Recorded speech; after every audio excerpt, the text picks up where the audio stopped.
Yeah, we're not missing anybody that we didn't know, so.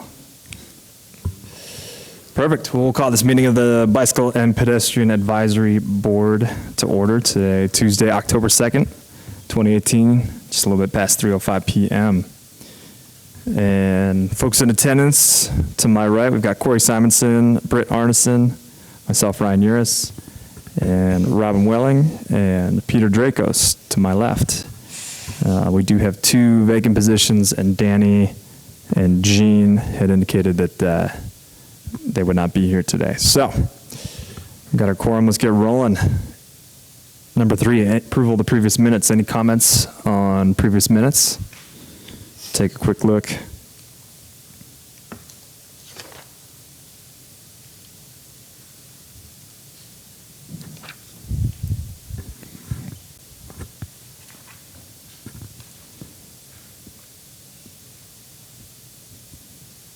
Nothing jumping out. Any questions? Comments? Seeing none, we'll approve those. How about the current agenda? Any additions or anything to move around? We're good. I don't know if we want to make this an official item, but I'll give a quick recap of the hotspot tour, maybe under general comments, or do we need to make that our own? We'll just go general comments. Perfect. Any public comment? We do have, this is the most public we've had, I think, ever. This is awesome, even though it's staff mostly, but. Well, thank you guys for coming. And then we'll just get right to it. No comments from Sergeant Greg Amundson. And Ben, do you have anything other than what's on the agenda?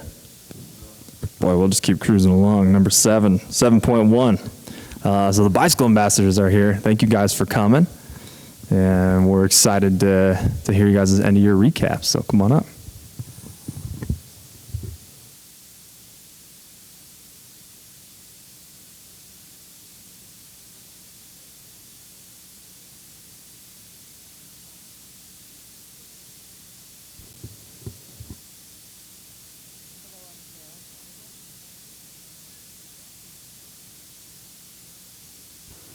Oh, can you hear us? There we go. I'm Cheryl Spotted Wolf. Erica Johnson. We're the bicycle ambassadors for the 2018 year. And we just want to give you a little recap of what we had done this year. We represent the city of Missoula in encouraging, educating, and empowering the community on safe, courteous, and legal bicycling behavior.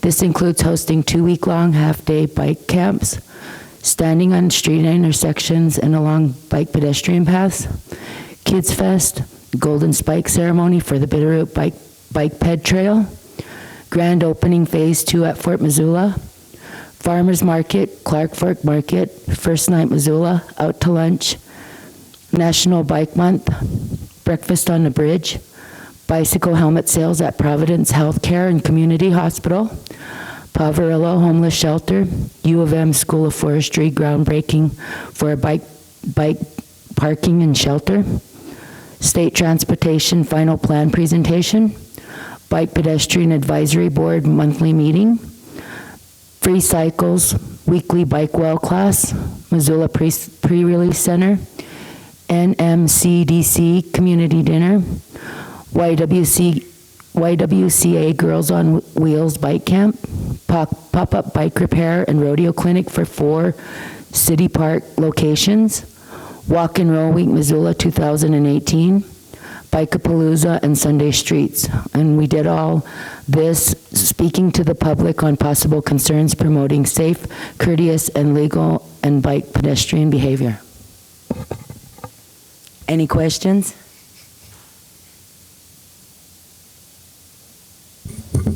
What was the weirdest or funniest thing you saw? Or one weird and funny thing? Well, one of my favorite things was this one gentleman that we frequently cross paths with on the trail who bikes with his dog, and I know that can be like a contentious behavior on the trails, but this particular individual was very responsible about it, and had even, like, as his dog aged, added a trailer to his bike so that when his dog got too tired, he could hop in the trailer and yeah, it was fun seeing him and saying hi to his dog every week. I think my funniest or just strangest thing that I'd seen was like this guy traveling the United States, passing through Missoula and had been here for a few days, was riding on like a unicycle with the hugest bike tire and just a little tiny seat on the top.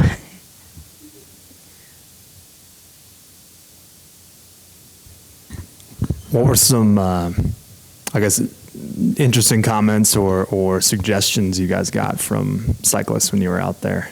Things that kind of the light bulb went off, like, oh, I hadn't thought of that. I think just the awareness that they had realized that there was bicycle ambassadors, and we would update them and let them know that we had been around for 16 years and we were the 16th pair, and that there was 2 of us every summer. And I think that they were really encouraged by the fact that the city of Missoula cared about giving bicyclists and pedestrians rights and making them feel like they're not gonna, that we don't just care about traffic as far as vehicles.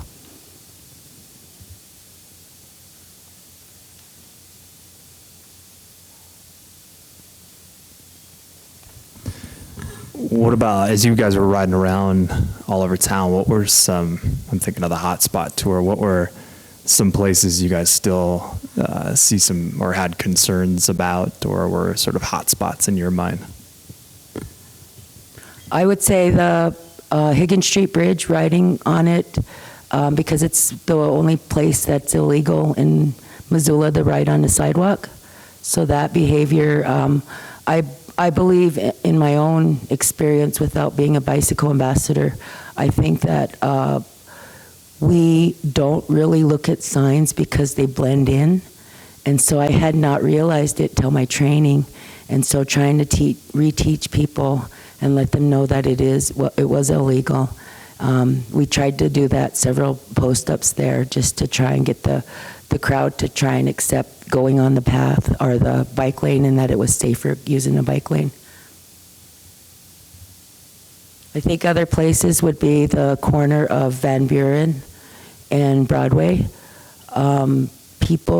The vehicles don't like to stop there, so they put in a stoplight that gives us a 3-second to go. But I think that is still scary for a lot of people. Speaking with the public that was using it as pedestrians and bicyclists, they're still very concerned that people don't even look. And then they just turn because they think they can. Do you have any concern?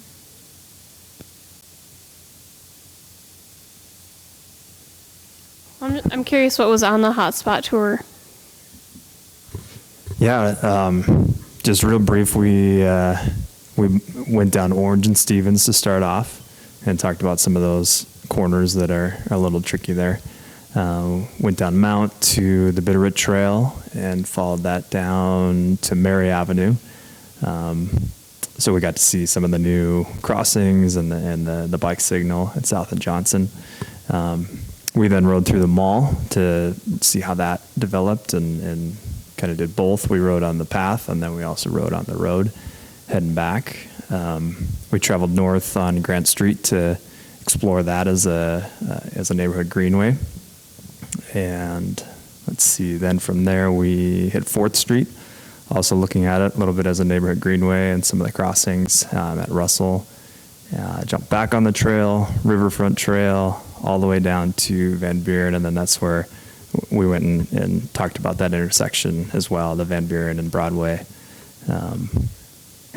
And yeah, rode, checked out some of the new roundabouts just a little bit, and then rode the rucks back to here. So, yeah. If you don't mind me saying, and I don't know if I'm not talking about your hot spots, but I'm just like off my memory thinking of things that were concerning me from people talking to us. When we did the pedestrian counts and bike surveys, or pedestrian bike surveys for the counts that the planning department does, a lady told me that she had noticed on Madison and Spruce, and I noticed it riding with a person that I commute with. They just get into the bike lane and they don't even look for pedestrians. They just turn, and so that's a real big concern for me as well. So I just like to bring that up. Sorry. Yeah, no, we appreciate that. We do those hotspot tours about twice a year, so that's a good one. I've experienced that myself riding through that intersection. It can be a little tricky at certain times of the day. So, yeah, thanks. Go ahead, Corey. When you guys were on, when you guys were on the new parts of the trail system, what was the general feel? Were people excited about it? Or did they have any criticisms? What was their favorite parts, I guess? On the Bitterroot Trail, is that the one that joins where the Golden Spike ceremony was around at South and Johnson? Are you just talking about the bike trail in general? Just the newer parts of the bike trail in general. Yeah, the connection to the Bitterroot Trail. Yeah, that I would like to know about that as well. So just. From our experience, I thought that they really liked the bridge going over Reserve Street. I thought to myself, as a person that only commuted just to go to work and stuff, I think that I thought that it wasn't going to be used. But after a summer of using it and putting on a bike camp at Fort Missoula, it was awesome. People were just totally awestruck. And then the bike crossing at the Golden Spike on South and Johnson was, people were really glad to have it. I don't know the impact it's going to do, and it'll only show you years later, but I thought that, I think it's really, really awesome what you guys did. The light needs to be longer, though. And I know that convincing the city engineers that it should be done in the first place was a challenge, but now that we have it, the next step is to extend it so that it's easier for people to cross in a timely manner and safely.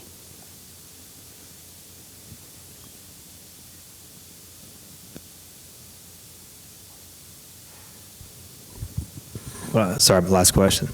What pieces of education or what types of education do you guys think were the most effective for you guys teaching this summer, and then for the public receiving that information?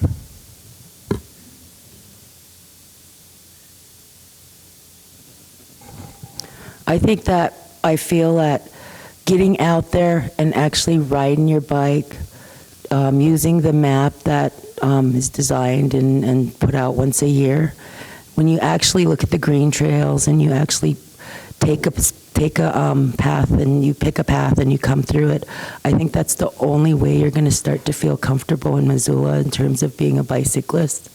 I noticed that people that weren't comfortable were leery on the bike paths and stuff like that, but once they got to use it more and more, it just became natural, and it was like we all shared it. So that's what I noticed in terms of my experience.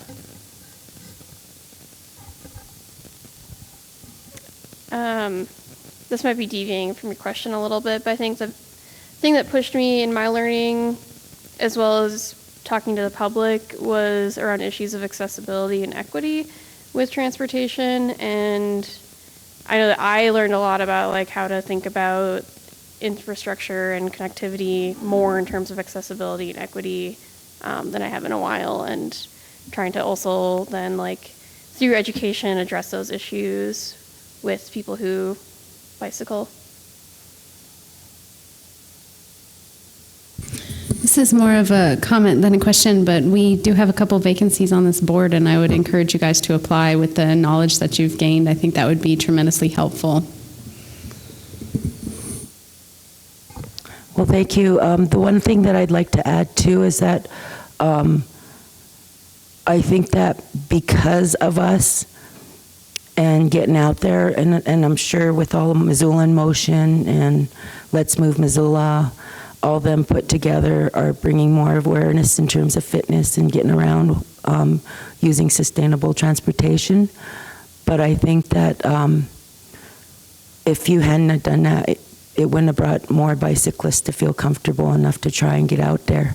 I think that the more you have out there that try to follow the rules and get in the bike lanes and use them, the more they're going to be visible, and that's one of the biggest things I've learned, and it was an awesome experience to do that, and I want to thank everybody for letting me do that.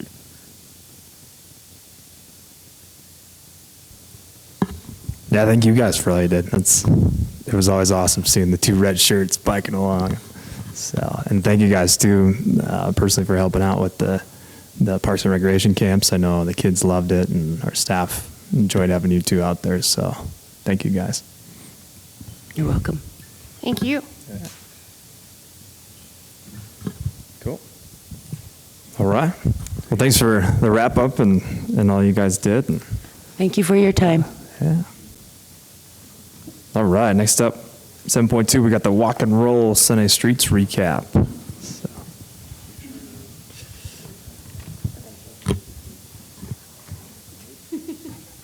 Hi, I'm Catherine with Missoula in Motion.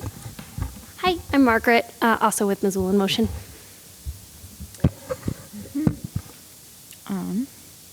I know. And we are going to talk to you first about Sunday Streets, and then Margaret will give a recap of Walk and Roll Missoula. So, let's see. Oh yeah, where am I not seeing it? Oh yeah, thank you. Okay. So, did anyone here attend Sunday Streets Missoula? Awesome.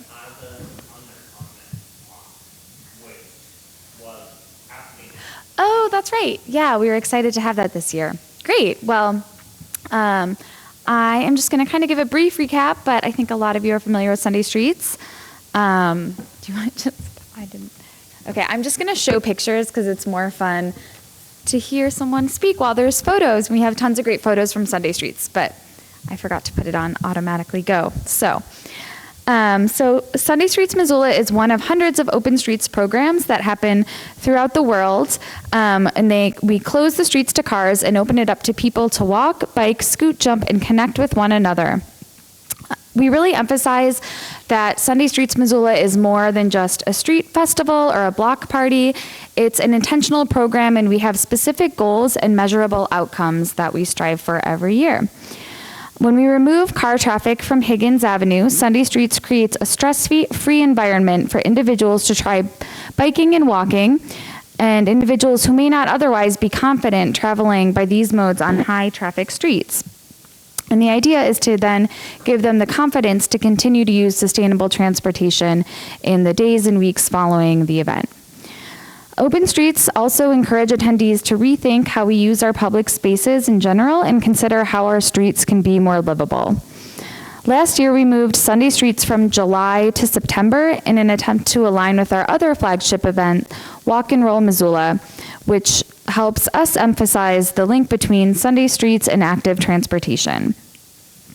And at Sunday Streets, we encouraged individuals to take the pledge to be one less car on One Less Car Day, which this year was Wednesday, September 12th, which was the Wednesday following Sunday Streets. So we kind of had that be the focal point of the Sunday Streets route, directed people there to learn about sustainable transportation options and how they could utilize them the following week. So Sunday Streets is also about getting people off of their couches and outside to enjoy free, healthy activity. So we had 3 featured fitness classes. We had Inner Harmony Yoga. This year we had an Ula and Pound mashup that went at the same time. And then we also had Pier Bar do a class on the Higgins Bridge. 91% of attendees at Sunday Streets that we surveyed reported that attending the event increased their physical activity on that day. We had over 50 activity hosts, and each offered an active activity to get people moving. We strictly prohibit just tabling and handing out information. We really want our activity hosts to connect in an active way with the attendees and engage with them in a way that gets everyone moving. 55% of our surveyed participants arrived by foot or by bike, so we were getting people to make that link to sustainable transportation. And we had 45 volunteers come help us pull off the event this year, which was great.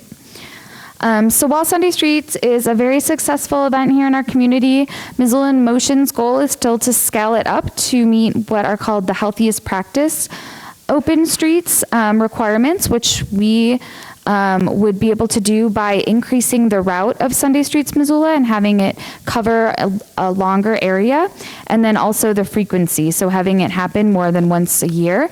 If you really want to encourage people to change their behaviors and adopt healthier lifestyles, you need to have these events happen to get people outside and moving more than once a year and connecting with communities. So ideally, we would want a route of at least 3 miles with activity pods stationed throughout the route, where attendees would need to use active transportation to travel from one activity pod to the next. So seeing that open space in between the pods as where you're supposed to be biking and walking, and really emphasizing that. A longer route would also allow us to connect to low-income neighborhoods, and we think that that would be really valuable here in Missoula. So some quotes we got from survey participants when we asked them what their favorite part of Sunday Streets Missoula was are seeing so much community involvement, being outside with family and meeting people. Someone said, we need this every Sunday, or at least one per month. And then lastly, seeing diverse community members come together. So that was Sunday Streets on September 9th. And now Margaret will talk about Walk and Roll. Timed that perfectly somehow. Awesome. Oh, yeah. Thanks. This one. Okay, yeah, so Sunday Streets kicked off Walk and Roll Missoula. This is the 3rd year that we've had Walk and Roll in the fall, but the 27th year that we've had a week-long event like this, a week-long program where we're really focused on biking and walking and busing in Missoula. So our partnerships for this week were Pedal Missoula, Mountain Lion, Ben's Office, UDash, and the UM Sustainability Program. We had, I guess, really kind of the major difference that we had this year was this e-coupon book that we introduced. We've kind of it's been a challenge of how to engage people this week and how to get people to incentivize different options for the week. So it's a focused week, and we try to provide a lot of incentives to get people to do that via, last year we kind of had a different theme each day. So like Muffin Monday, and you could go get a different muffin at a couple different bakeries around town. But messaging has always been hard and a little bit confusing when you're trying to, you're just trying to tell the public a lot of information. So we tried this route of a coupon book.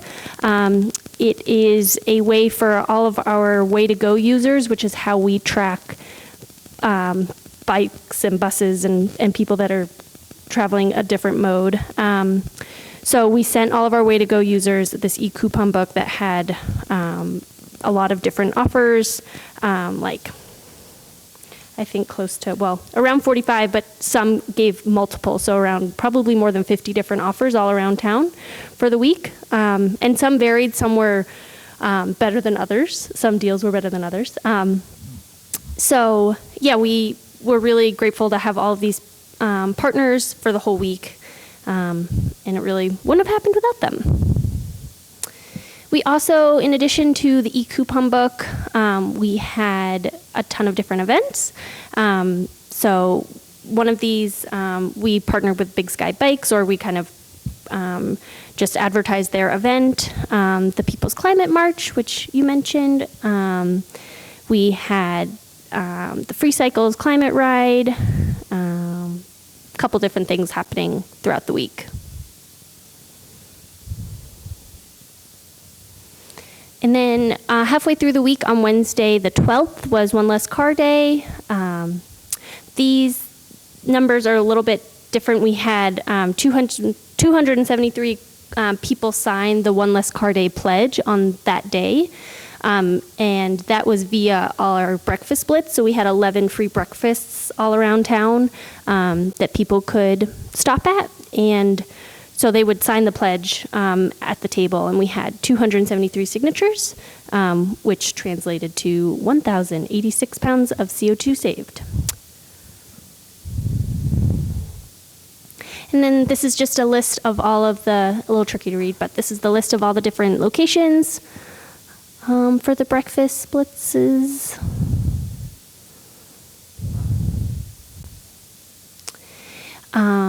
This is a little look at how our numbers changed throughout that week. So again, Walk and Roll was September 9th through 15th.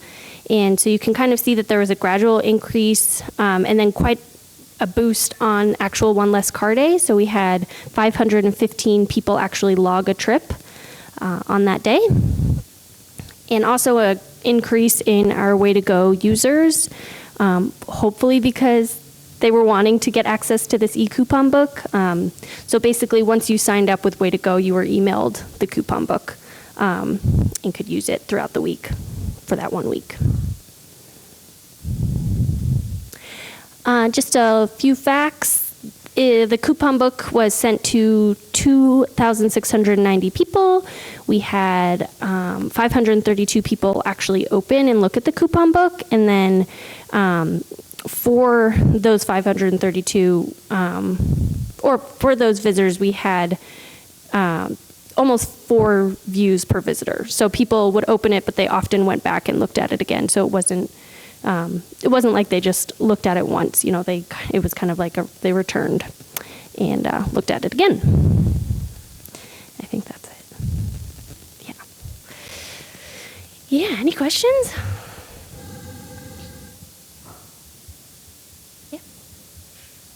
It's more of a comment. I'm a little disappointed that the number wasn't higher on the one less car day. I feel like that's probably a reflection more of people forgetting to sign up than not caring. I'm sure there was actually quite a few non-motorized users that day, and maybe the trail count is another objective way to look at that. Have you compared that day to maybe a typical Wednesday? No, that's something we've talked about, but we haven't done yet. And yeah, we of course realize that it's just a self-selecting group of people that log their trips. We did incentivize people to log their sustainable commute on one less car day. We raffled off like 20 different raffle prizes if people logged their trip for Wednesday by the following Monday. So we tried to use that to nudge people that maybe don't normally log to log their trip, but I certainly agree I'm sure there were more than 515 sustainable commutes that day. Well, I was trying to cooperate with the notion of it, so I think I remembered to register for the pledge, but it forced me to register for this Way to Go, which I was actually just my experience, to share my experience, it wouldn't load on my older computer. It actually took me like an hour to even register, and then I logged a few trips so that they could be counted, but I found it to be cumbersome, but I'm a Luddite. I don't really use a lot of computer type stuff. So it's hard to say, like, there's some people that being electronic is going to push them away, and others that it's going to bring them in. So I guess maybe both is good. So yeah, that's just my comment. Yeah, that's something that we really struggled with, like trying to fit both groups and trying to accommodate both populations of people. And we tried to make the e-coupon book like easy for people to access. If you don't have a smartphone, you can print out the coupon, but it still requires an email address and it still requires computer. But it's a lot more cost effective to just have it online for us. And so, printing all of the coupons was really expensive. So, yeah.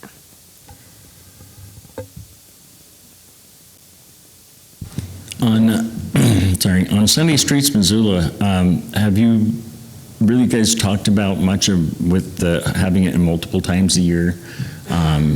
What times have you guys been talking about, like going back to like July and then doing it again in September, that kind of thing, or what kind of talk has been going on about that?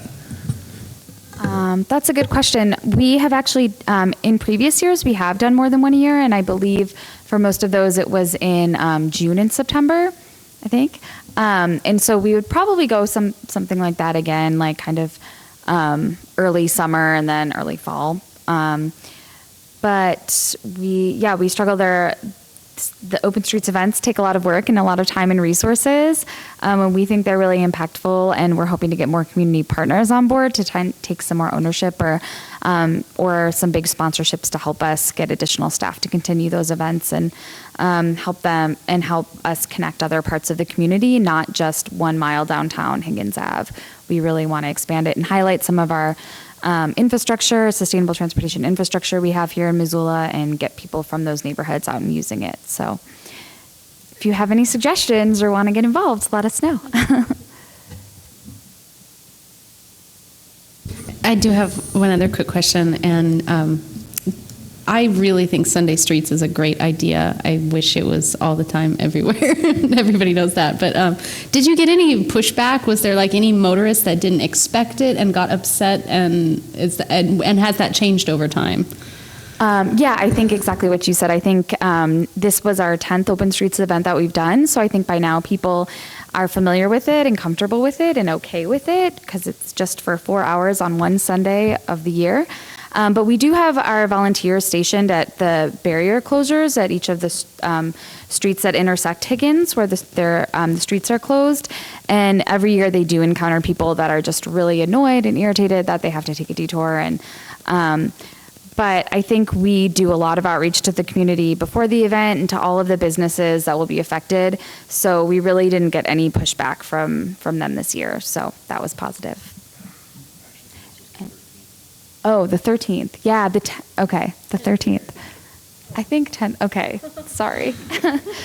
Ben knows more. And we also really emphasize to those businesses during that time when we're reaching out just the impact that people biking and walking have on business, that statistically they've been found to maybe purchase less at each visit but have more visits to the business and overall benefiting businesses and spending more. So we try and remind them of those facts.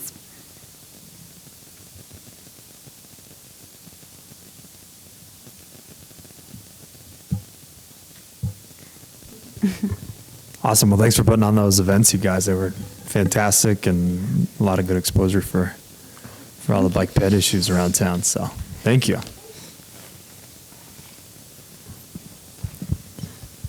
All right, cruising along. We got a bike, walk, bike, places recap. Yeah, sure. Well, I brought the book if you want to rekindle your memory about which ones you went to. So September was a busy month. We had Walk and Roll Week. We had Sunday Streets. We had Labor Day. We also had a 4-day long conference that Catherine and I don't have a presentation. I was just Xing out of this one. Sorry.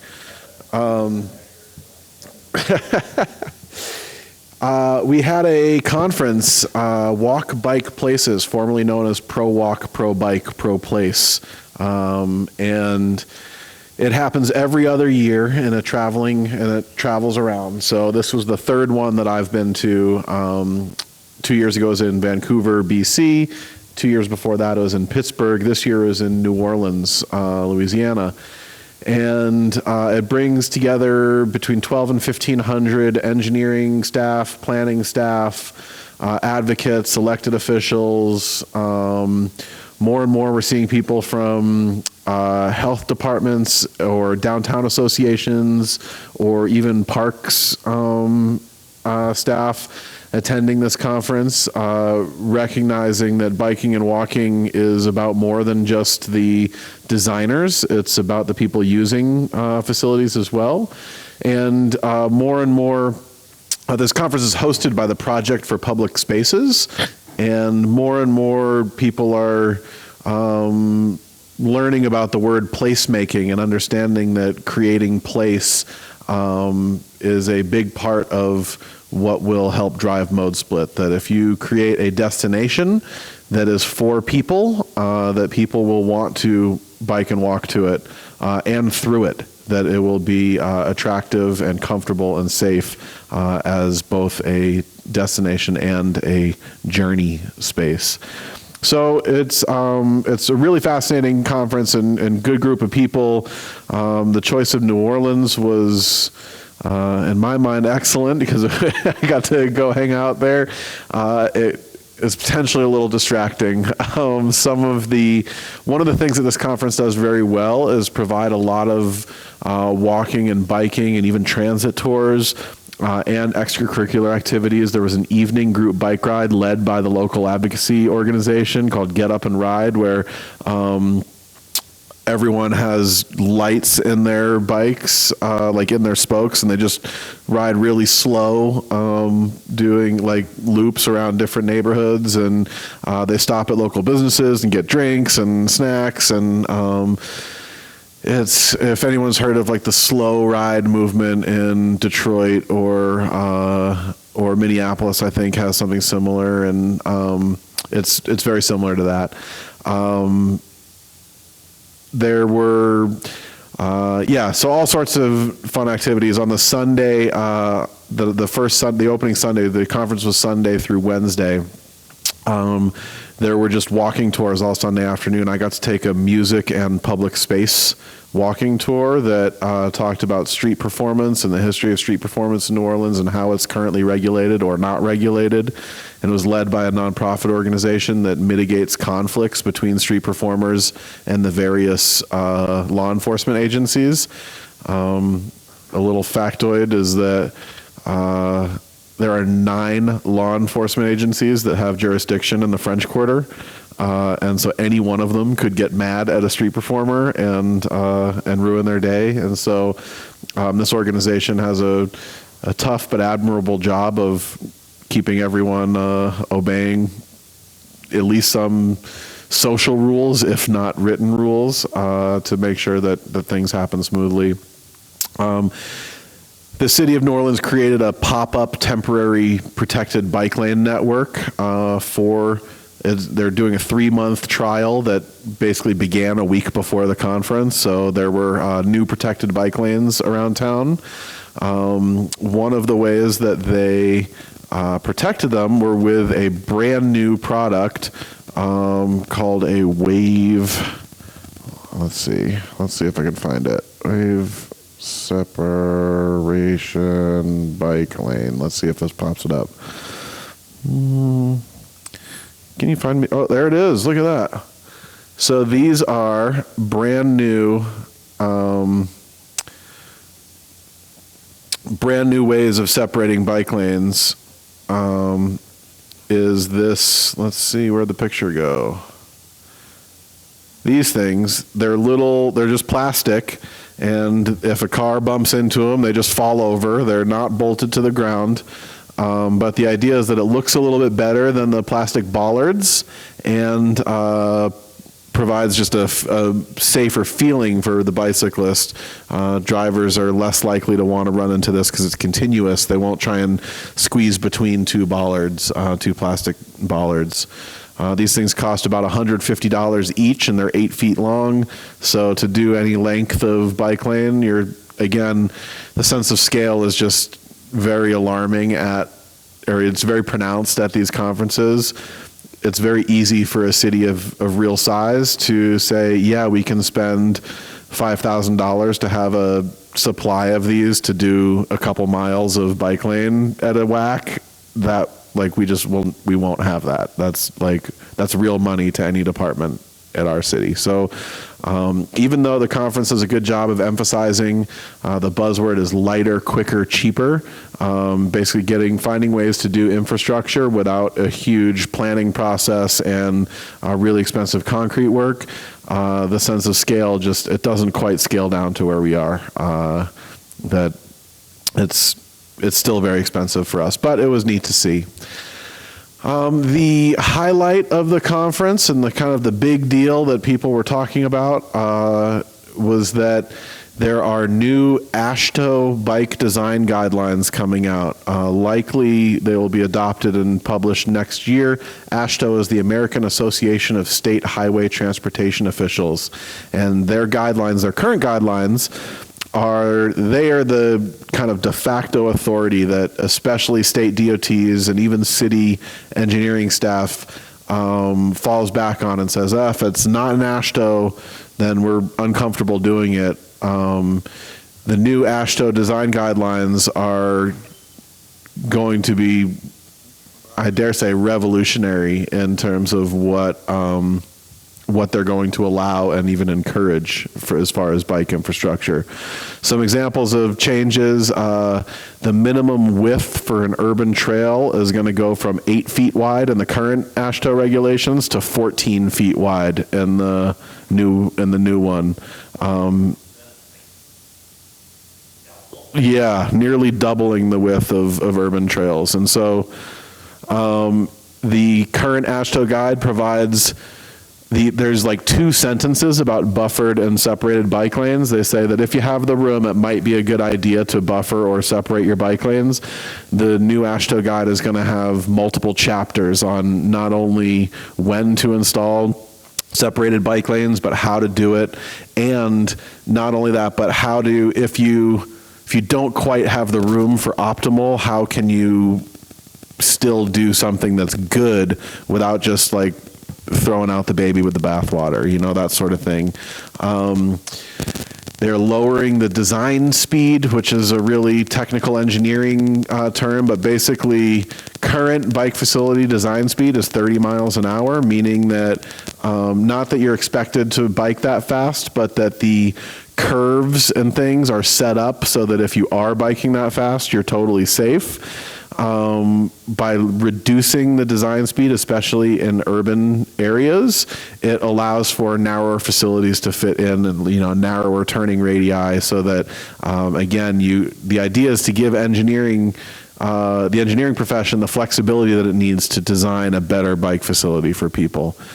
So this was controversial enough that there were boos at one of the presentations. That kind of the old school vehicular bicycling people were offended that this guide is going to, in their eyes, potentially create conditions that will allow governments to forbid biking in the roadway.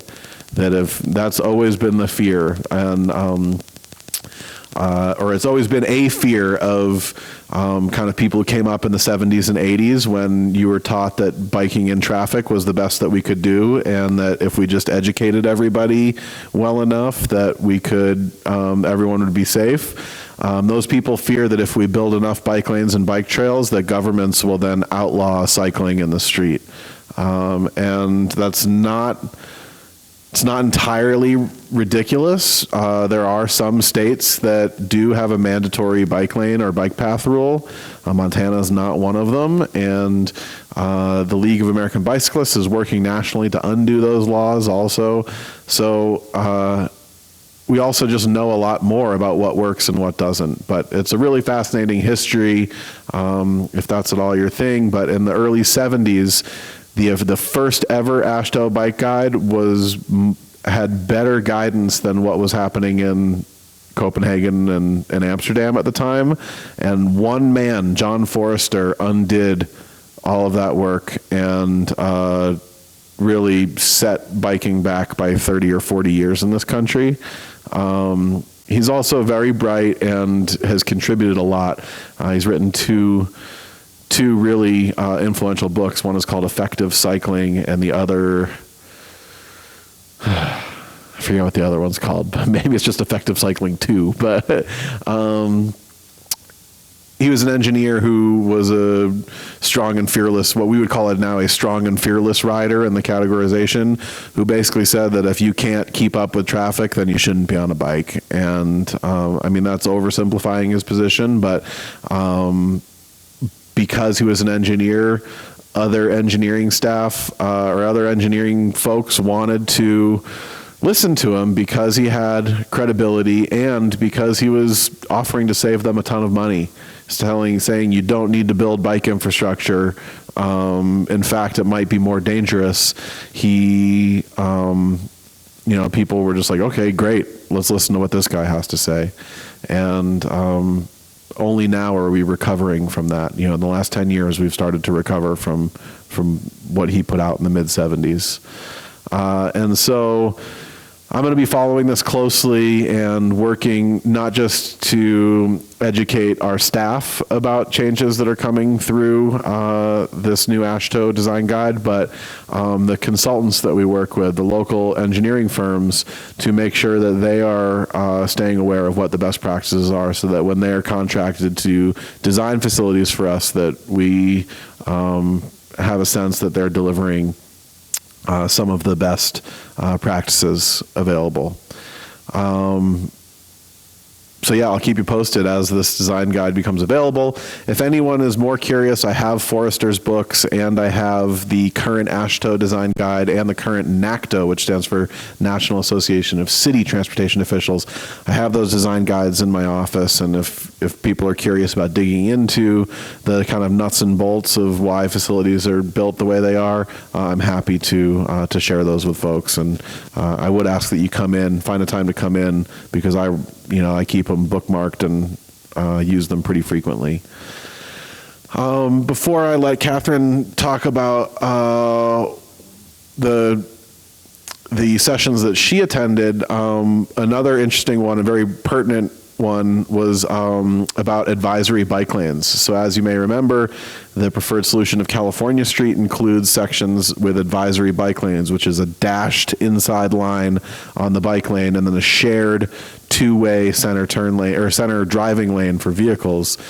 And the presentation was delivered by kind of the preeminent American engineer working to make these more acceptable in this country. There are thousands of installations across Northern Europe. There's about a dozen in North America so far. And the lessons learned are basically that they seem to work fine, that there's no real consensus on what the best combination of bike lane width and center lane width is. And in fact, the Dutch and Danish design manuals say that you shouldn't do them. You shouldn't have a center turn lane width in the exact same range that our Federal Highway Administration says is the optimal center lane width. Part of that has to do with vehicle size in our respective countries. Another has to do with just expectation that that center lane width that is recommended by FHWA is basically enough that if there's no bicyclist present, the cars easily can pass each other and get out of each other's way. If there is a bicyclist present, it requires one of the drivers to slow down and yield, essentially. And so that is something that seemingly our Federal Highway Administration thinks Americans will be good at or used to because of our current, we've had Sharrows for 10 years now and understand the idea of moving over and passing when it's safe to do so. In Europe, basically they say either do this situation where a car is always going to be able to pass or where they're never going to be able to pass, but creating that middle area is a little strange. So one of the reasons that this is so relevant is that, as you saw at I believe it was the last meeting, WGM came and presented on their California Street configurations, and we had some questions about, well, what does this mean, and do we include symbols? And staff had more questions than that, and so we were able to come back from this conference with a little bit more confidence about what we think would work and what we think would be more likely to gain public acceptance. That's a big part of this, especially when you try something new. It's not just what is safe for all users, but what is the public's opinion of it, so that, and we want to maximize that so that we can continue to do this in the future and experiment with it.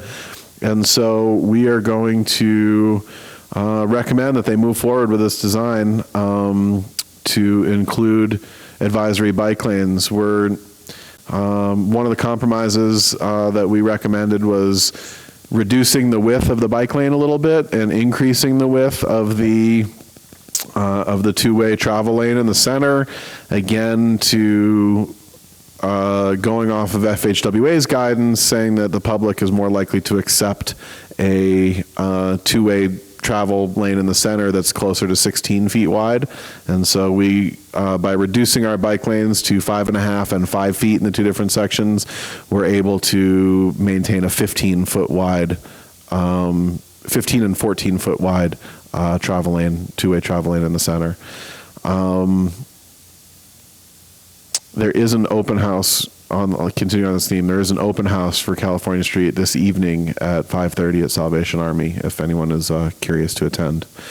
With that, I think I'm going to let Catherine talk about what sessions she attended. Real quick, though, there were 4 or 5 of us from Missoula.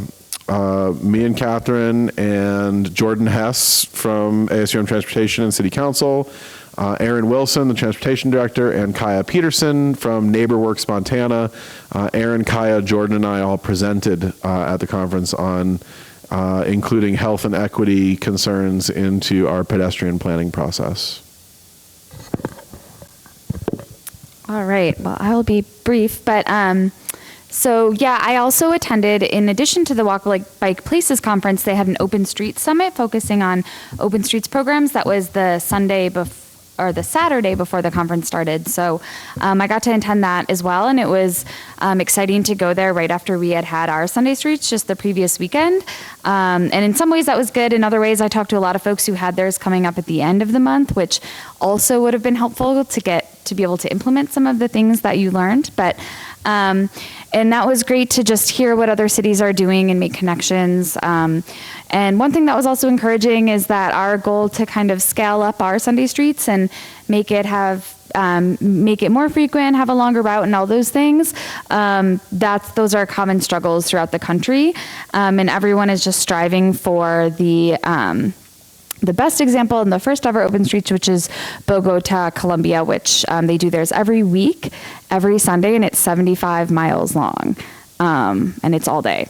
So that has a huge impact on the people in that community. And what we heard from a lot of different cities that have recently started theirs and that have grown really fast and become successful is that they were able to fly people from city employees down to Bogota to see it and experience it, and then they were able to come back and implement it. So if we could ever find a way to make that happen, I think it would be really successful. That's what I came away with. Just have to find a way to get people there. But yeah, so that was really exciting. We also got to attend 2 Open Streets events that New Orleans kind of had just planned within the last month around this conference. So they were still kind of new and getting things up and running, and but they were fun to experience as well. And then at the Walk Bike Places conference, one of the sessions that was really valuable to the work that we do at Missoula in Motion was a presentation by Alta Planning looking at behavioral health and all of the knowledge that we have and studies around what makes people change their health habits, and starting to really apply those to transportation, and kind of using some of the knowledge that has come out of that research to scientifically implement programs that create that behavior change that we want, which is to get people out of their single occupancy vehicles. So that was really interesting, and I'm excited to kind of dig in more to some of the theories that they touched on. And I feel like there was one more I was going to mention, but and I guess just to comment again on what Ben said about all of the kind of quicker, lighter, cheaper different interventions that are going on in cities. There are just really cool things going on that were fun to see. I went to one session that was in presenters from Vancouver, Canada, and so British Columbia, and they are doing a lot of placemaking there and just starting to create permanently closed streets areas, and some are just parklets, but just using temporary infrastructure, and then being able to show the value of that and get the community to kind of take ownership of it, and then from there being able to create more permanent places that are people places without cars. So yeah, it was a great time. I should also mention that they have bike share there. They have Jump Bike, which was previously Social Bicycles, now was purchased by Uber and rebranded as Jump. And so they are a hybrid, docked and dockless. There are docks strategically put out around the city, but they also have built-in locks, so you can lock them up wherever you are, as long as you're within the service area. And we all used them just about every day we were there. I actually ended up riding over 80 miles throughout the city, exploring kind of far-reaching areas. It was over 90 degrees and humid the entire. I just like lived as a sweat puddle. It was awesome. But yeah, it was an interesting experience to say the least, and a conference that is very, very valuable. It's also fairly expensive. We're fortunate to be able to travel within our budgets. I will give you guys, the next one is 2020 in Indianapolis. If anyone is interested, start saving now. I think the conference registration is about $600, and then getting there costs, and staying there costs money as well. But I don't think I met anyone necessarily that's just a bike ped board member. Maybe people sat on bike ped boards within their county and stuff, but certainly interested citizen advocates do attend this and receive value from this conference. So yeah, put it on your radar. September 2020.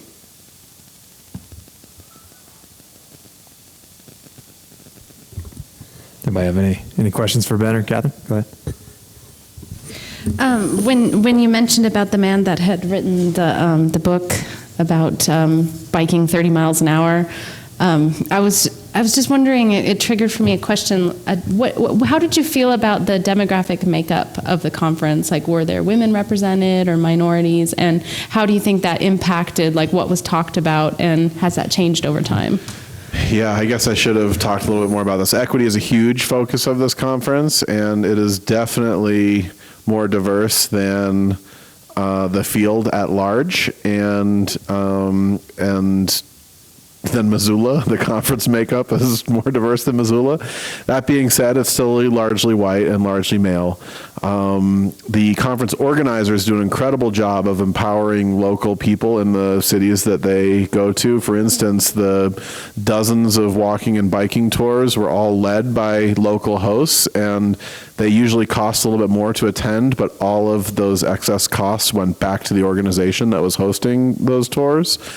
The keynote speaker was a chef named Tunde Wei, a Nigerian gentleman who really explores ideas of race and identity within his pop-up restaurant ideas. The most famous one being a Nigerian food truck that he charges white people 2.5 times what he charges black people, because that is the income inequality difference in the city of New Orleans.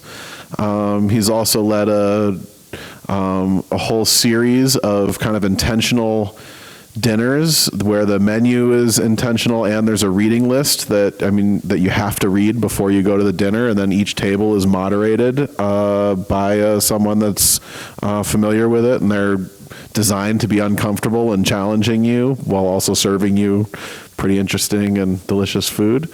And so he spoke about the work that he does, and that the work that he's also a bike rider, and the work that he does, and how he sees these sorts of questions being relevant to any field. It's not just the realm of the academy to be discussing these things, and that we need to be adding the kind of these layers to our conversations about everything, public space and transportation included. There was also a really great panel on the last day with three people, 2 community builders and 1 researcher from New Orleans, that were looking at kind of rising inequality in the aftermath of Katrina. And I can't even begin to describe what the points that they were making or how exactly they're tackling the problem, but it was definitely unsettling but riveting, their conversation with each other.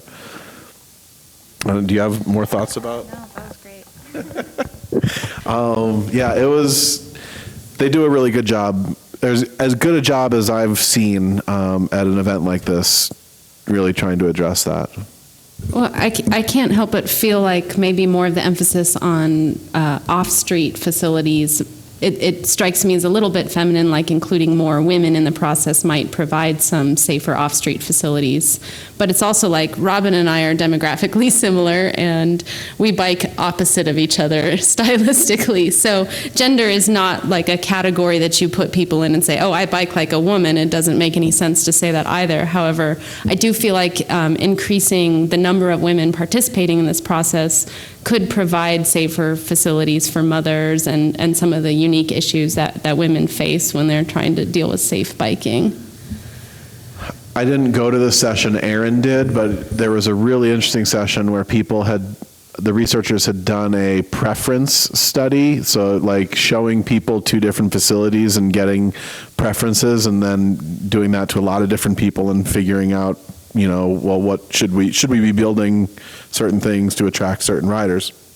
What they found was that moms they did not think that a typical neighborhood greenway as designed in Portland or Vancouver or San Francisco they would allow their I believe 5th grade student to ride on to school. And so that was like kind of a wake-up call that like these facilities that we think we are making more comfortable and safer, these parents, and it was only a parent, it wasn't gender, it was only a parent demographic, did not feel that they were comfortable, and instead thought that basically roads that look like ours that are too wide for the neighborhood, like low volume residential streets that are totally wide with no stripes on them, were safer than a narrow street with traffic calming and diverters on it. And that was, again, I think that is really important research and gets at some of that like, just because we design with women in mind does not mean we're actually addressing everyone's concerns. And one more follow-up thing that maybe everybody might not be aware of or might not remember, that Missoula has more women bicyclists than the national average, and I think that's kudos to us. But it's just a reminder to be inclusive in the process because of the different ideas that different types of people come up with.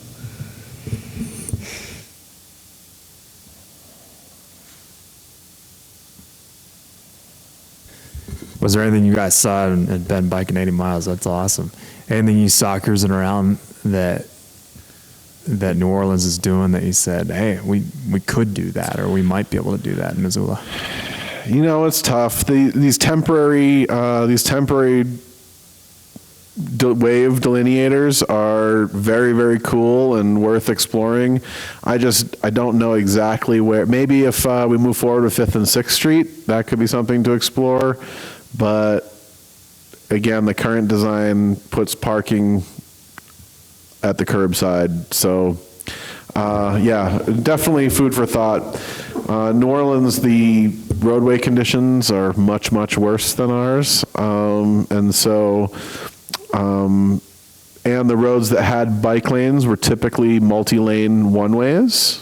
And so they felt, even if travel speeds were faster, in some ways they felt safer because you weren't worried about an oncoming car forcing the car going the same direction as you into your bike lane. And yeah, I don't know. How did you feel biking? Yeah, I think it's such a different place, so it's hard to translate what would work here. But they also don't deal with snow, so that's something I kept reminding myself of. So, yeah.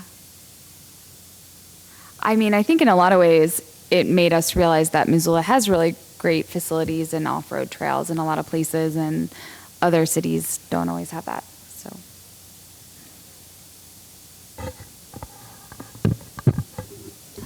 That was my takeaway biking in New Orleans. I was like, we got it pretty good, actually. Yeah. It was fine biking around there, but yeah, and maybe it was the places we were, but not a ton of bike lanes in the spots we were in, and weird transitions, but definitely weird transitions, and yeah, a a lot of same concerns that we have. Their bike culture seems to be growing rapidly and is very, very strong, especially within communities of color. That was unlike anything I had experienced, and was really encouraging to see. A group of 80 African Americans with all lit up tires riding around as a group together on a Saturday evening. Like, that's, we don't have that here.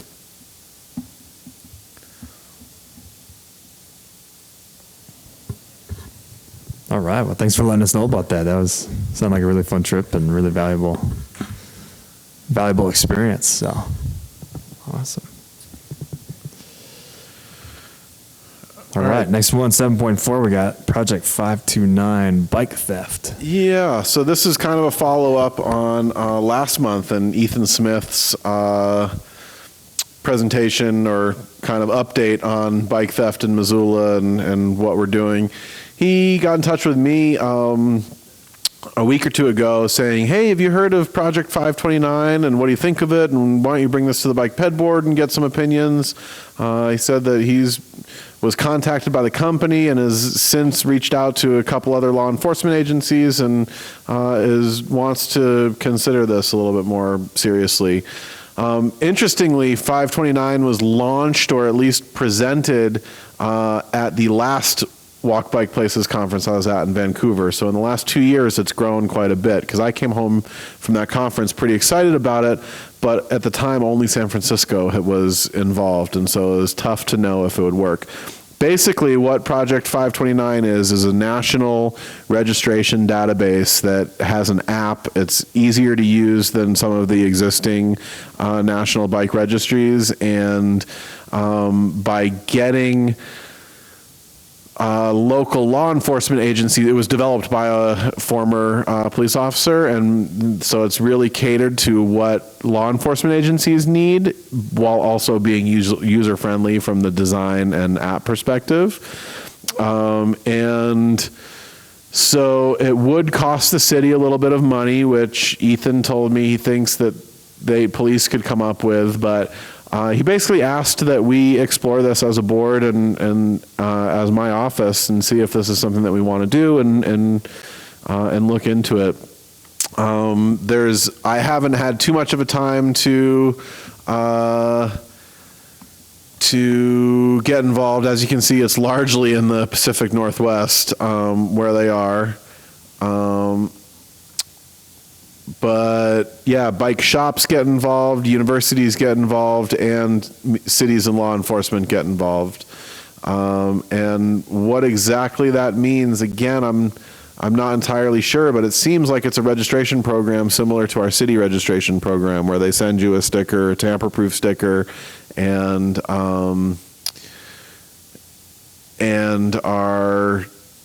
have a very easy to search and easy to find registry that once your bike is in there, any one of these places that is also registered will be alerted if it's stolen, because you can report it stolen through this as well.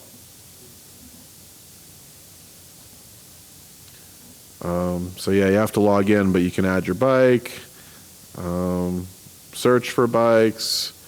I think on here you can, report a theft, search for bikes, get a shield, so get a unique ID, so that it's easy to contact you. And yeah, basically that it's a user-friendly dashboard for everyone to all be sharing the same information. So currently, we have the city's registration, police get stolen bike reports, people post stuff on Missoula Stolen Bikes and Missoula Bike Hounds Facebook pages. The question from police is this something that we want to be involved in? Do we want to push this in our community and try and get the bike community to all buy in? Basically, it would require a concerted effort on our part as representatives of the bike community to encourage shops to participate, and clubs and general individuals to start registering their bikes through this. Clearly, don't want an answer today, just wanted to introduce this, but invite you to look at it on your own time, and maybe we can discuss it in a month. I just have a quick thought. Is there, first of all, is it a nonprofit or a for-profit? Do we know? And I'm not sure. The amount of money that they're asking for as a one-time fee would lead me to believe that that they want the money more to ensure buy-in on our end, not that they're making money off of us. because it seems, as an efficiency standpoint, we already have a healthy bike registration program. If they had a coding capability to just download our database and add it to theirs, that would be a more efficient way than to ask people to duplicatively register their bicycles.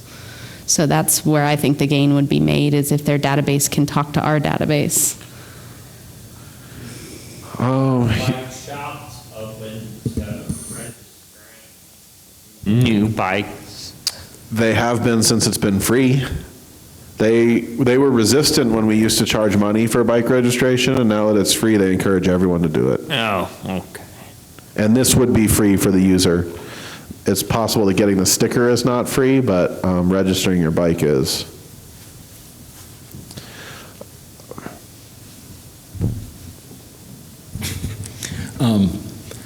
Just looking at it, I love this idea because, with the serial number issue, it would give people in the community some sort of an identification for their bikes. So I'm looking forward to checking into this.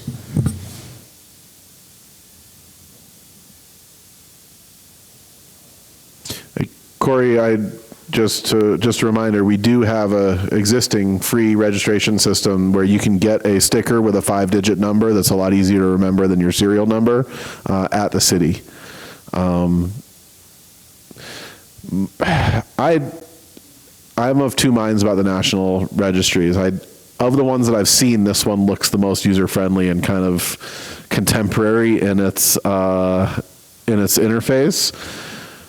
But my hesitation comes from there's yet another database to search for, when a bike shows up at a pawn shop or when a bike shows up, there's no alarm bell that just starts ringing when a bike gets found. So no matter how good it is, it's only as good as the user on the other end who finds the bike. And that to me is a bigger issue. It seems like, and I haven't talked to the company directly, to this 529 garage, but it seems like if we do get involved, especially at a municipal level, that they would provide us with some marketing materials to help really make a big public push to get people to register.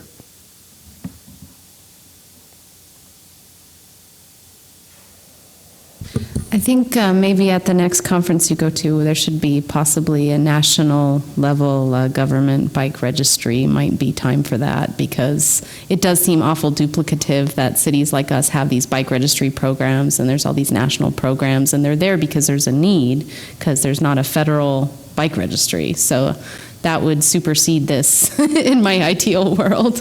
Yeah. One of the reasons I was so excited about it at that initial conference, and now I wish I had paid a little bit more attention, but I remember being kind of shocked by the recovery rates that the police officer was talking about, that of bikes that were registered through this and that were recovered, they gave them, they gave something like 90% back to the owner, whereas like our current is very, very low. Even of registered bikes that we find, we're not able to get that many back to their owner. In large part because registration, or for a long time, the community that registered bikes was also the community that didn't keep bikes for a long time. And so bikes come through free cycles now that have a 6-year-old registration sticker on them, and the bike has been through 3 owners since then.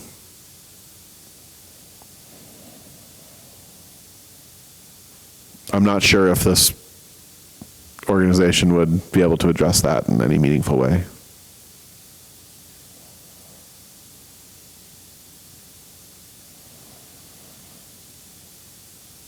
So yeah, food for thought. I guess my ask to you is to look through the website, think of questions that you want answered, and feel free to email those to me individually. do not CC the whole group. That would count as group discussion and violate public meeting laws. But if you have individual questions related to this app or a national database and national registry in general, please email them to me, and I will work with police to bring forward a kind of more concrete ask at November's meeting.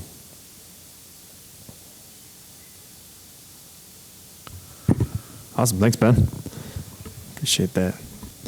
And on a side note, I'm embarrassed to say and proud of myself to say that I finally registered our bikes recently. All Got the right. sticker in the mail shortly after. It was very easy to do on my cell phone. So huge plug to everybody. You guys have done a good job with the website, and super easy. Go for it. So yeah, I'm embarrassed Thanks, to say it Ryan. took me a couple of years of being on the board to do that, but I did it.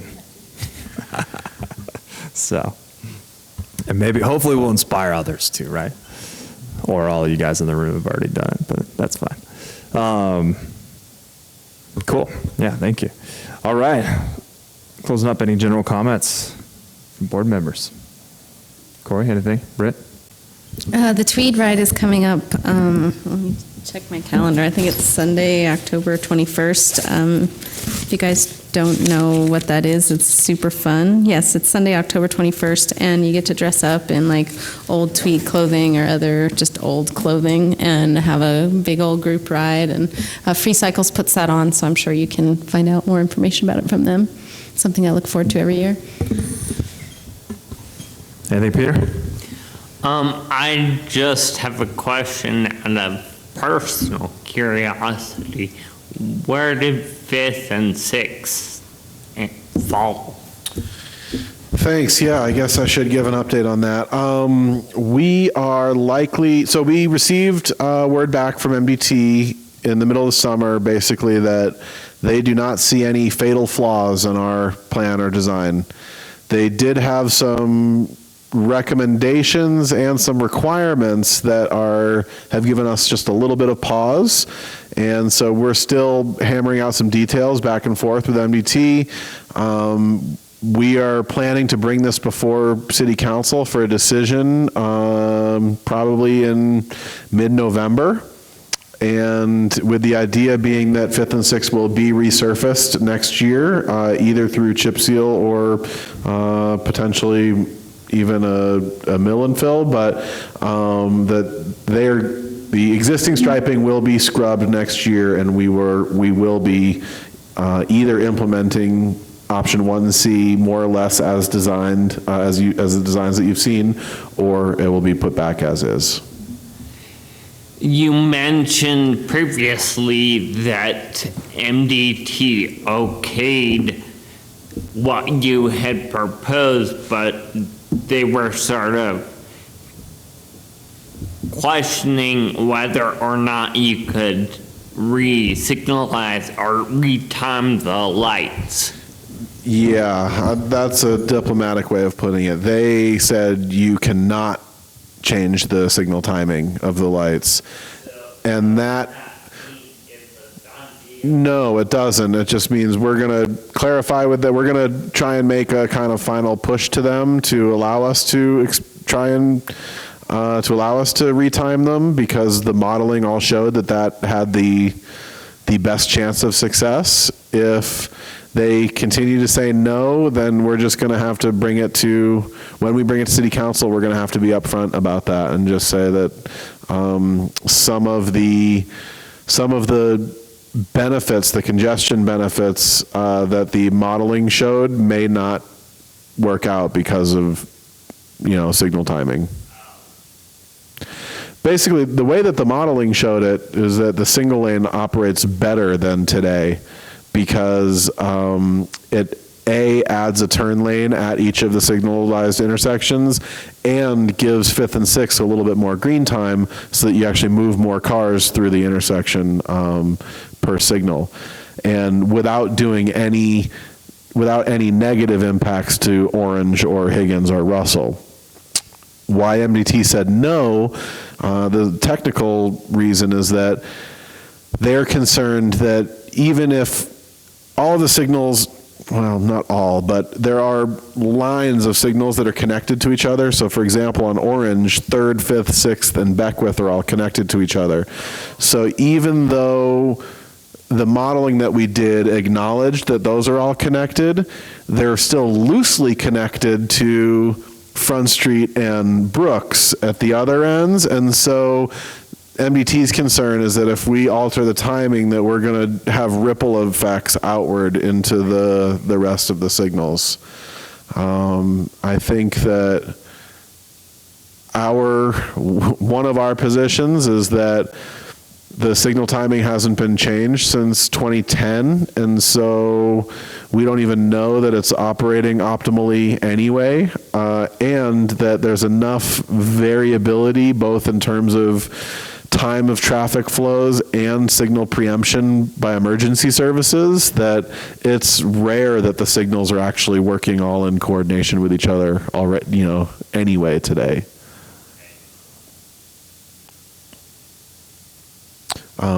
But it's challenging because again, this is another instance where we are just decades behind bigger cities. Our signal technology is largely from the early 80s, and it's just not as sophisticated as what exists today. And so things that seem like they should be no-brainers, like having adaptive signal control that can change your green and red times based on time of day and number of cars, they don't have the capability. We don't have the detection in place, nor are the controller boxes sophisticated enough to handle that sort of real-time information.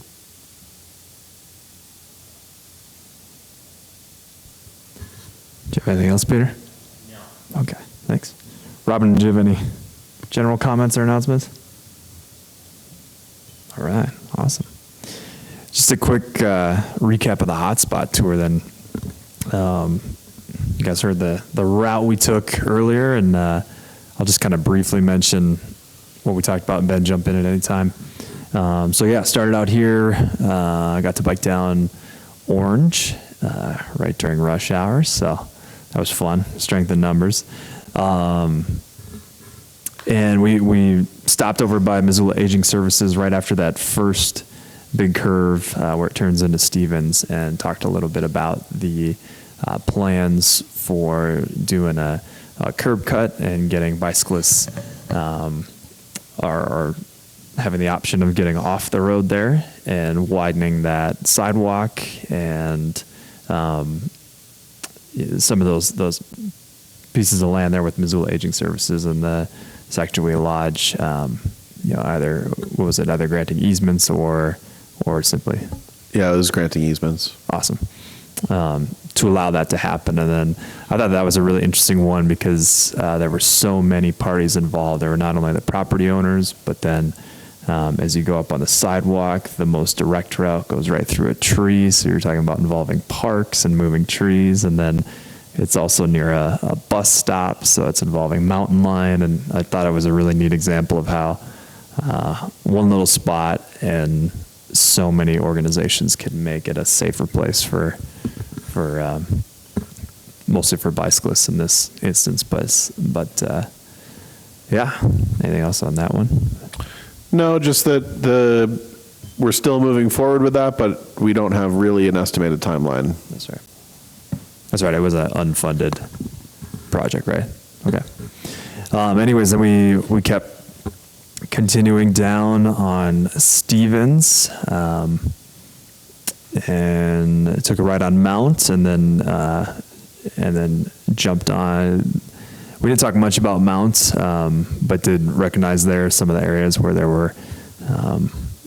Let's see on that stretch. I forget. It was a fog line. It's right? a fog line. Yeah. It's not quite a bike lane. Right. It was actually my first time in recent memory riding in that direction there, and so Bob and I disagreed about what was and wasn't comfortable. Right. Bob took the lane. I rode very comfortably on the outside of the fog line because it looked very close to a bike lane width to me. Yeah, I think it's just a foot or so shy. Yeah, maybe not even. Yeah. So we discussed that a little bit, and Just something. I was just going to ask you to remind me where that like hidden secret signal that you could stand your bike on, and was that Beckwith? It was Beckwith, yeah, and we actually took a little tour, and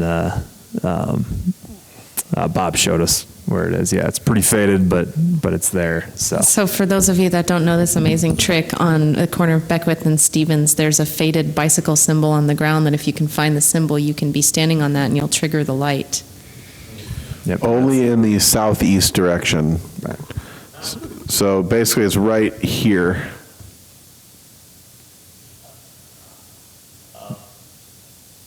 But it worked. It worked. It's pretty awesome.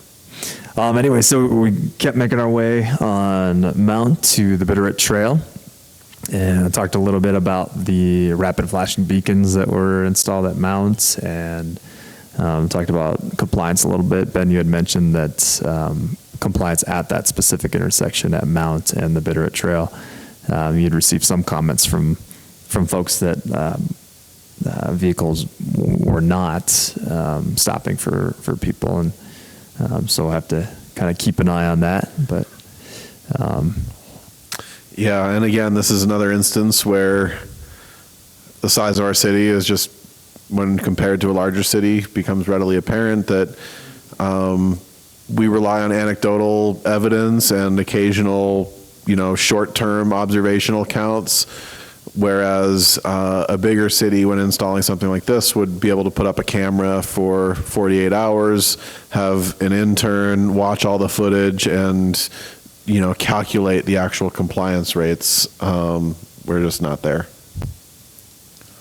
one thing I thought was interesting is you made a comment, Ben, about how you were pushing the button every time to kind of bring awareness to the beacons, even if people were a little ways off, and I had not been doing that, and I think a couple other people hadn't either. And since then, though, I've kind of tried that, and I think it is an effective tool. So I would encourage folks, if you're riding by or walking through, even if it's open, push that button so that people see it and start recognizing it. So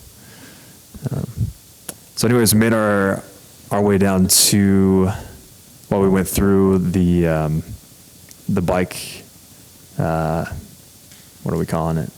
The bike signal, sorry, at South and Johnson. That was fantastic, and definitely talked about the timing of, like Erica was talking about in her presentation. But just remind folks of a couple tips if you're riding with a bunch of people. If another bike comes through and is detected while that signal's going, it does give a few extra seconds. Is that right? Yeah. So if you're with a group, a good way to do it is to have one person sit on the signal, let the group go, and then have that person be the last one through. Because it usually will buy you an extra maybe 3 seconds of green time. Nice. And then just reminding folks that regardless, you say you're by yourself going through, it does turn yellow pretty quick while you're in it, and even red sometimes, maybe if you're not getting through the intersection as fast, but that there's a 6 second? At least a 5 second, maybe a 6 second window where everyone is on a red to allow you to clear the intersection. Yep. So, anyways, then we kept going and we went to Mary. We stopped there and looked at that intersection a little bit and talked about how that one does not have rapid flashing beacons. And it is a little tricky as both vehicles and bicyclists and pedestrians come from a lower elevation up to the intersection. And so there's been some comments about either non-compliance of motorists maybe not seeing or just driving through. It's also a very, very, very new street that used to be a dead end, and so perhaps that's some of it. But I know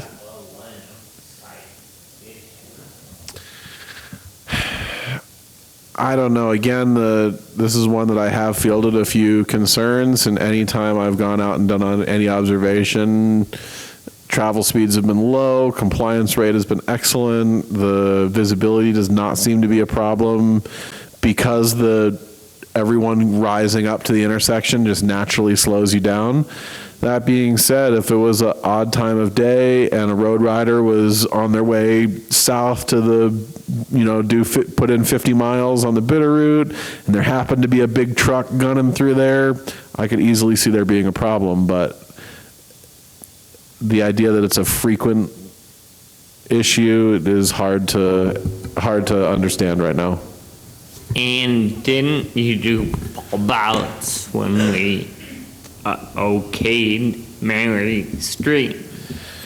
It's definitely narrowed. I mean, it's without. Yeah. There are features that could improve it. I don't think that flashing beacons are those.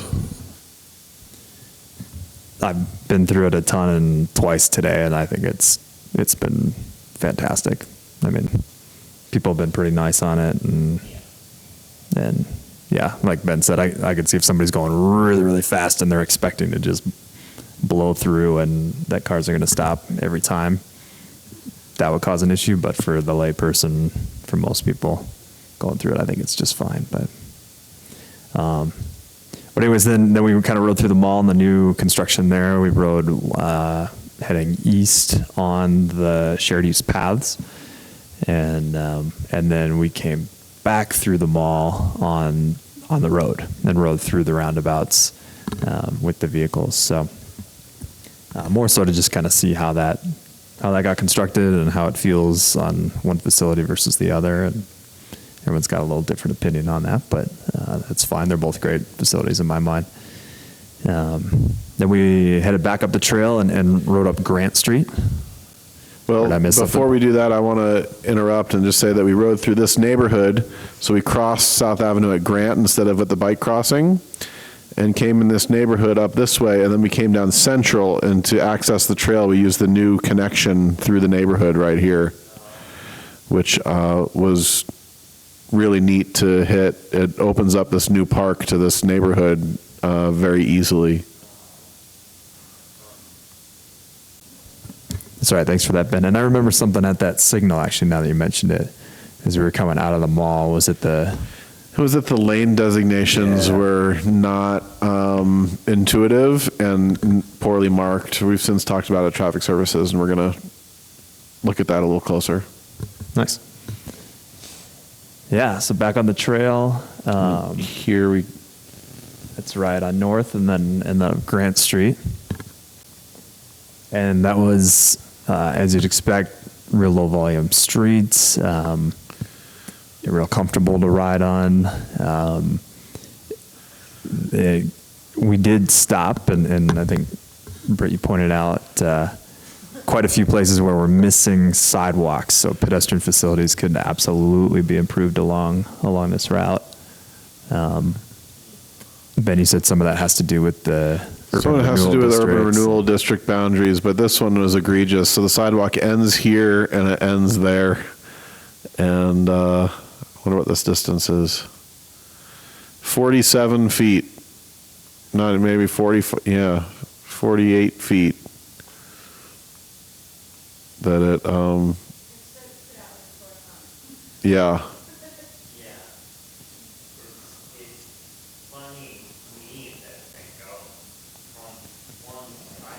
Style. A lot of that has to do with the city wanting to be, you mean like curbside to boulevard, that sort of thing, Peter? Yeah. A lot of that has to do with the city being sensitive to previous use by the adjacent property owner. If they had a driveway, even if it's non-conforming, we want to try and keep it as long as it's not going to present a real safety problem. If they have a really nice shade tree, we want to try and keep it.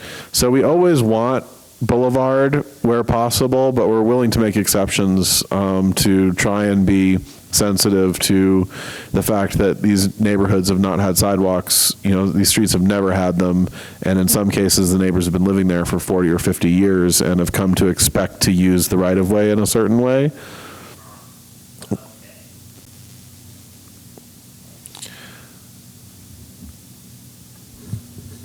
Is the sidewalk issue in this area of town, is that one of those, as the different sidewalk projects are introduced each year, that we could advocate for? Or?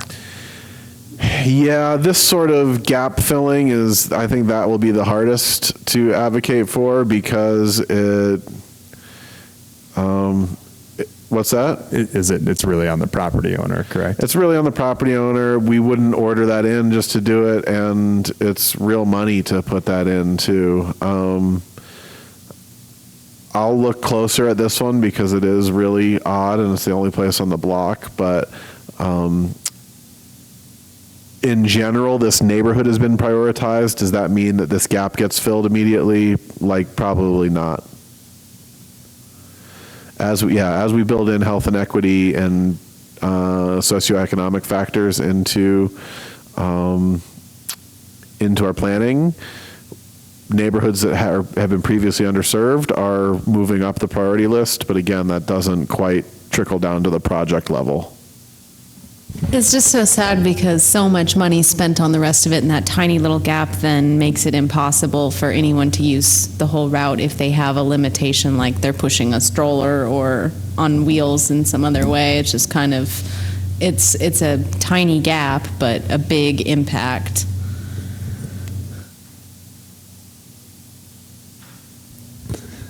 Yeah, so anyways, kept cruising down the street and got to experience, or I had actually never ridden or walked up Grant Street and experienced where the irrigation ditches cross the road, and there is pedestrian and very narrow bicycle access, but access nonetheless.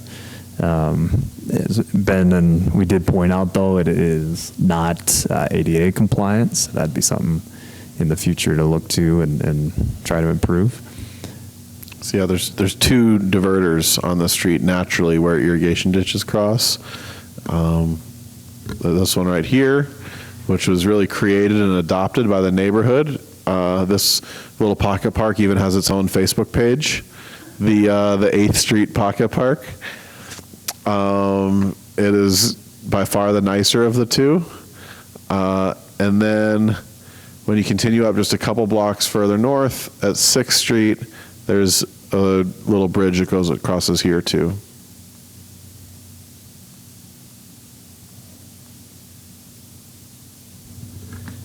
I learned something really interesting about that 6th Street too, that you told me about how it's one of the only streets in the city that's still unpaved. Yeah. I thought that was kind of interesting. Yeah, basically it's like a couple blocks of it that are unpaved. Half block here, a little bit here, a little bit here. Remnants of the past. Anyways, then we got onto 4th Street and took that east a ways back to the trail. Talked a little bit about the crossing at Russell and yeah, not much more on 4th Street, but then just that it's on the Neighborhood Greenway Network as well. That's right, thank you.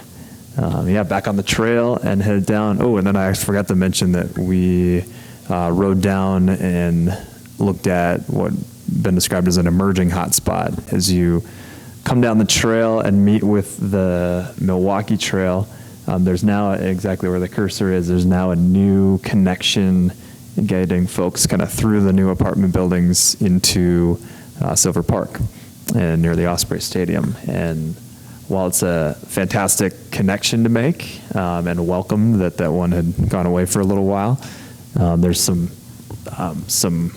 issues or concerns at the intersections themselves about, mostly around signage, right? Yeah, just that I don't think drivers using Wyoming are expecting the volumes that we're starting to see here of trail crossing, and there's no indication to them that is a trail crossing. So we're exploring adding signage to that. Yeah, and then back on the Milwaukee Trail heading east, and we kind of just cruised along through there. We did ride around. I noticed since our ride, that section that was being repaired is open, so that's nice. And then we went over all the way to Van Buren, and crossed there, and then spent some time kind of up on the bridge looking over the intersection at Van Buren and Broadway, like Cheryl and Erica were talking about, and just a lot of challenges with that intersection. I was I guess not surprised, but I was reminded that that's where we see some of the highest volumes of bicycles and pedestrians in town, and and it's just a really difficult intersection. It is. The alarming thing is how frustrated people get through there. The other side of that coin is that there has not been a reported crash here since the changes were made, and that potentially some of the general confusion and chaos is slowing people down and leading to some safer outcomes.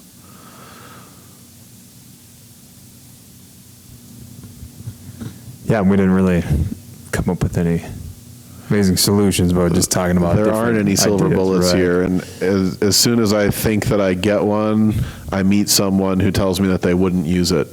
Right. Yeah, that was interesting to hear some of the stories of the different types of users that you had met with and worked with throughout the years, and how some would use that shared use path all the way, and some would go right in the road, some would, it was all over. And even as we were there watching, we observed about 10 different people do 10 different movements through that intersection. So, it's a tricky one. But anyways, I rode down just a little bit to check out the roundabouts. We didn't get too far. We kind of got right here to there and looked at that first roundabout a little bit, but they were actually doing some work and had that blocked off. So they're coming along nicely.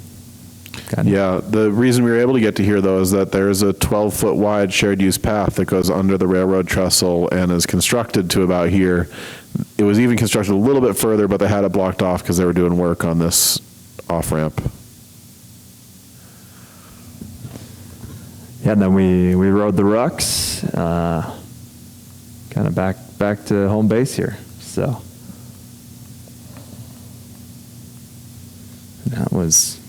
that's what we did. So, anyways, super fun. We'll do another one in the spring. Great, and then like Britt said, vacant positions reminder. I know they did, just an update, they did receive, I think, 6 or 7 applications, and oh wow, they were scheduling interviews throughout this month. So Heidi had, with the mayor's office, had indicated that around mid-October they may do that. So I know we didn't talk about it, and I think we'll just hold it till the next meeting. We do not currently have a vice chair. I did receive an email that Gene kind of threw his hat in the ring, and I figured maybe when we have everybody here next, we will kind of decide that. So if anyone else is interested, please either let me know or be prepared to nominate yourself or somebody else at the next meeting, and then we'll see. And I'll stick around until we get everything filled up. So great. Our next committee of the whole meeting is Tuesday, October 30th, 6 o'clock, Jack Reedy Room, and the next full meeting is Tuesday, November 13th. And note that is a change from our typical first Tuesday of the month due to Election Day. So we're actually meeting that second Tuesday, November 13th, right back here. So thanks, you guys. We're adjourned.